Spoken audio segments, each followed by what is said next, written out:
Resident Evil Requiem is the greatest game of the series so far, but at this point we have been destroying boxes for over 20 years. Requiem is special. It took 30 years of games and compiled them into this monstrosity of all the features that were good, and somehow it works perfectly. Imagine making a game where you swap between first and third person. It's a crazy action game with explosions and corny one-liners. You don't want to know, But it's also a very slow, serious, atmospheric horror game.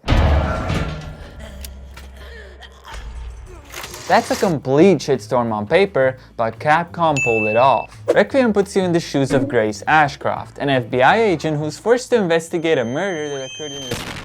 And Leon Kennedy, baby, the only reason I haven't sent Capcom a bomb in the mail for pricing this game at 80 euros, which is $95. Now, Requiem handles these two characters in a very contrasting way. Grace's gameplay is played first person with a huge emphasis on horror, stealth, and resource management. It's exactly what you did in RE7 and 8, but you feel even more helpless this time. Leon, on the other hand, is third person, and he's a force to be reckoned with. Most comparable to Resident Evil 4 in terms of gameplay, and Resident Evil 5 in terms of the insanity of some of the segments. From this comparison, it's obvious that Requiem is an amalgamation and love letter to everything that the RE series has built up so far. Unlike 7 and 8, which wanted to establish their own identity and served as a refresh for the franchise, 9 proudly accepts and references its history. One of my biggest fears was that this game was going to be nostalgia bait, only to be pleasantly surprised by the amount of love this game shows for its previous installments, especially in some hilarious ass ways.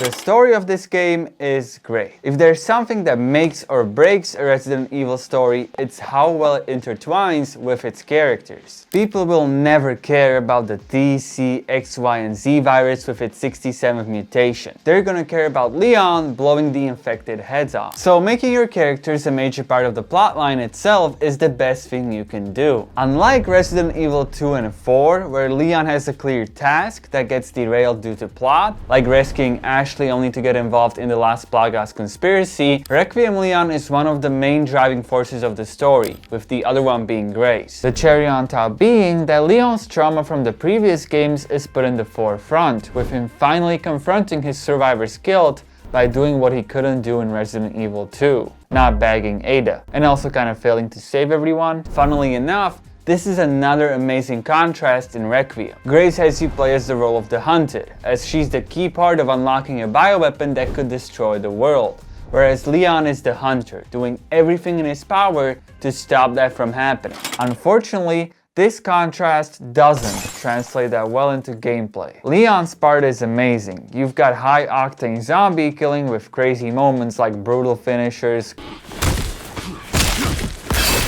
cringe one-liners, well, that's my cardio for the week. Flying through the air with a bike, or even deflecting rockets. I haven't had that much fun in a long time, and that's exactly the problem. Because Grace is collecting silly shapes for doors. Not a rock, this is a mineral for like the 10th time. And at times, it feels outdated. These mechanics had their place in the older games as they weren't split up into two starkly different parts. But there is no point in trying to be like the previous installments when your game is redefining the franchise. All that ends up happening is that the horror aspects feel much weaker because of the strange pacing. Now, Grace's segments do get a lot better later on, but at the beginning, when she's stuck at the care center, the gameplay feels underwhelming. During this part, playing Grace felt like a chore and Leon the reward, as Grace has you stuck in this weird middle ground with horrifying moments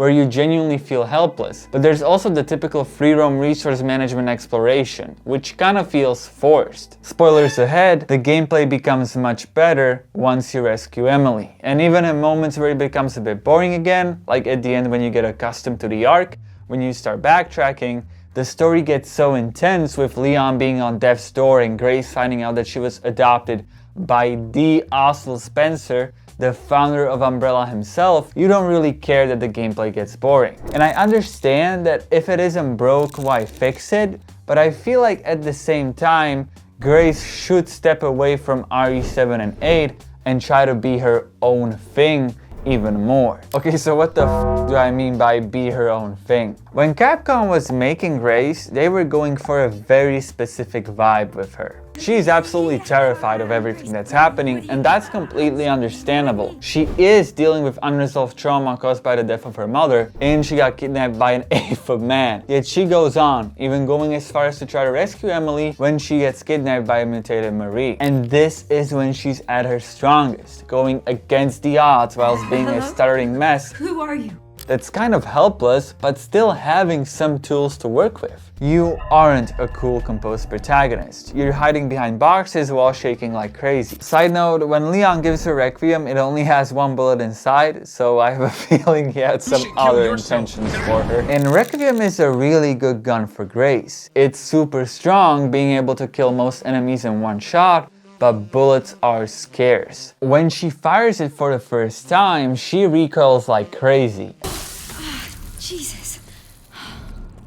A nice detail that again shows her as someone very out of her comfort zone. And giving her a weapon like this translates her timid but unrelenting nature into gameplay perfectly. So why am I sucking blood out of buckets, researching molecules, and crafting stuff out of blood? It feels horribly out of character for Grace, and I go as far as to say that she didn't need any sort of crafting system. They should have gone all in on that desperate horror survival feel. Having introduced the blood crafting system, I'm now motivated to fight because I know I'm going to get rewarded. It feels like they were desperately trying to fit this game with a crafting system for Grace, and this is what they came up with. So what is the culmination of all my unnecessary complaints? Commitment. Resident Evil is afraid of commitment, and to better understand just how bad it is, we have to go back to 2009 when RE5 came out. The reception was great. Some people did complain that it wasn't scary anymore and that the series was losing its horror identity, but it was one of the greatest co-op action games ever. Then Capcom got an idea. What if we gave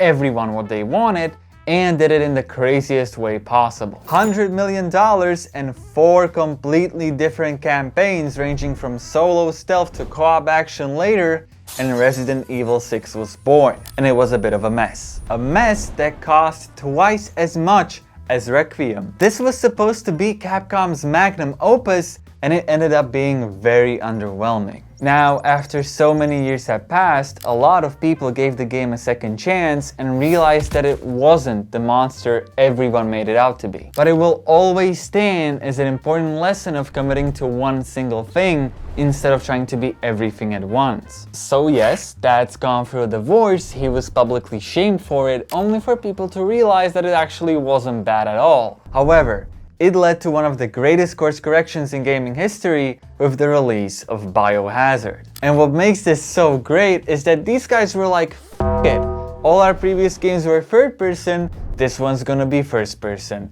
Our games rely on beloved characters, this one's gonna have a completely new cast. We don't talk about Chris in this house. And this kind of boldness is what's missing in Grace's campaign. It tries to be survival horror, but it doesn't commit 100%. It's always, okay, you are done shooting yourself, now relax with some shooting. Why not be braver? The other half of the game has you play as the GOAT himself, and his gameplay couldn't be better. The only way this game wasn't going to be a 10 out of 10 was if they made Grace blind, deaf, and forced you to play her with a steering wheel. And guess what? I would have still loved this game because of how much I love Leon. The groundwork is laid out.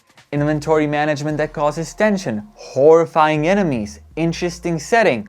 All you need to do is get rid of the fluff. Get rid of me having to stunlock zombies and make me shit myself 24/7 instead. So I'm equally as horrified whilst playing Grace as excited when I'm playing Leon. So is Resident Evil outdated? Maybe. But if mechanics that worked 20 years ago still work today, then breaking boxes isn't so bad after all. If anything, it kinda shows that Resident Evil is timeless. Thanks for watching, like and subscribe so I don't have to live inside of a box.